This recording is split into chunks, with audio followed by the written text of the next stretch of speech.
On the 6th of June 1944, thousands of young men stormed the Nazi entrenchments on the beaches of Normandy. What is known as the D-Day landings was the start of a campaign that would ultimately defeat Hitler and end fascism. Many men gave their lives on that beach, and we owe our freedom today to their courage, heroism, loyalty, and sacrifice. I have often wondered what would have happened if it was instead the young men of today who were charged with this task. Young men today are frightened of words, and even pronouns trigger them. They have no understanding of history, yet they champion socialism. They call people fascists, while behaving fascistically. They have been programmed to believe masculinity is toxic.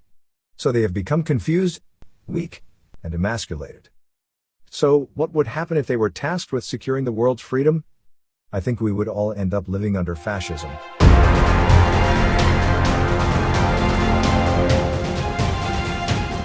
Welcome to Surviving Wokeland with Ethan Quinn, a channel dedicated to exposing and explaining the ideology driving wokeness. To understand why men are being socially engineered into emasculated drones, we must first understand their importance in society. Suppose a thief wants to rob a house, but the family is inside. Who is the greatest threat to the thief? Obviously, the father. To rob the house, the thief must first subdue the man. Humans are not the only species that operate this way. In a lion pride, for example, female lions do most of the hunting. This may seem odd, given that the males are bigger and stronger. But the role of the alpha male is to protect his pride from other male lions and predators. Without the alpha male's protection, the female lions would lose their kills to other prides or predators. Likewise, protection is the ultimate role of men in society. This is why women are genetically programmed to be more attracted to taller and stronger men. It is also why behaviors such as sexual assault and abuse of women are not masculine behaviors, but rather anti-masculine. This behavior goes against the role of protector. However, today we are being told that all men are trash. Masculinity is toxic, and men, by their very nature, are oppressive predators. Are men trash? Cis, heterosexual men, absolutely, especially white men. All men must die? All men must die. Why you want me dead? Yeah. You think it would be better if all men would die? Well, for a lot of things it would be better, yeah. Not all men, you know what I mean? Like, not all men are bad, and it's like, yeah, but like the majority of them commit violent crimes or sex crimes, so it's like... Is this true? Do the majority of men commit sexual assault? A majority would be 50% plus 1. So let's look at the facts. There are about 332 million people in the US.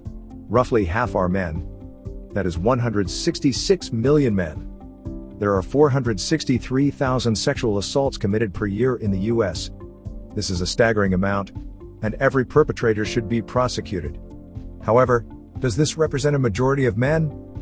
No. It means that only 1 out of every 358 men commits sexual assault, or 0.28% of men.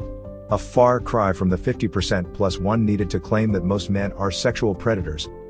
However, the facts don't matter when the narrative has intentionally confused masculinity with bad behavior. As Camille Paglia said, men have sacrificed and crippled themselves physically and emotionally to feed, house, and protect women and children. None of their pain or achievement is registered in feminist rhetoric, which portrays men as oppressive and callous exploiters. Today, men are told that any character traits and behaviors associated with masculinity are wrong, and that men should not be masculine.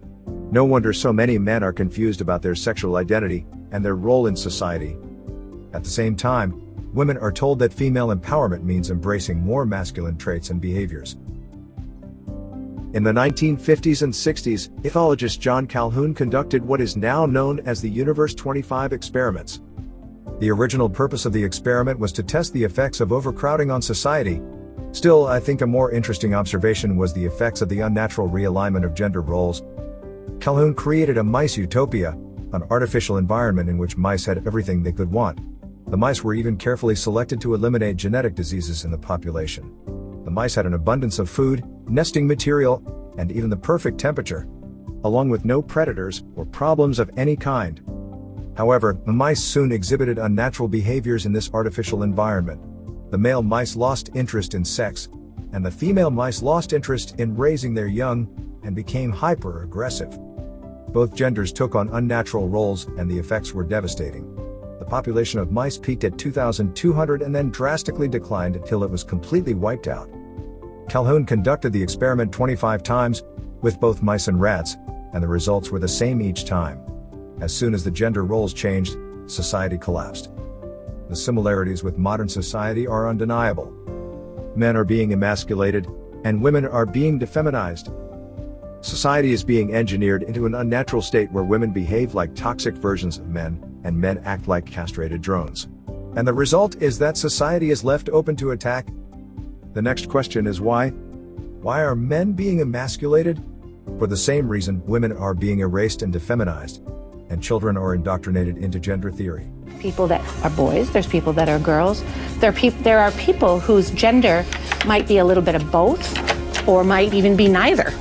To create counter-hegemony, or a counterculture, in which family is no longer the foundation of society. As Elie Krosnay explains, Marxism posits that the family unit is a hierarchy that undergirds capitalism. Tearing down capitalism, therefore, requires breaking up its foundation, the family. Suppose you can destroy the concepts of gender, the idea of male and female, and the roles men and women play in society. In that case, you eliminate the concepts of mother and father, and by extension, the entire family structure. Replacing the family with the state has always been the goal of Marxism. Friedrich Engels, the co-author of the Communist Manifesto, wrote that the society he envisioned would be one where the single family ceases to be the economic unit of society.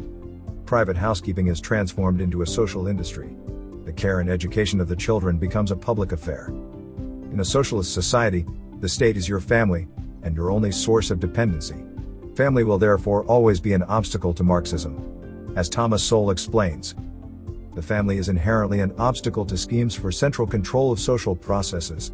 Therefore, the anointed necessarily find themselves repeatedly on a collision course with the family.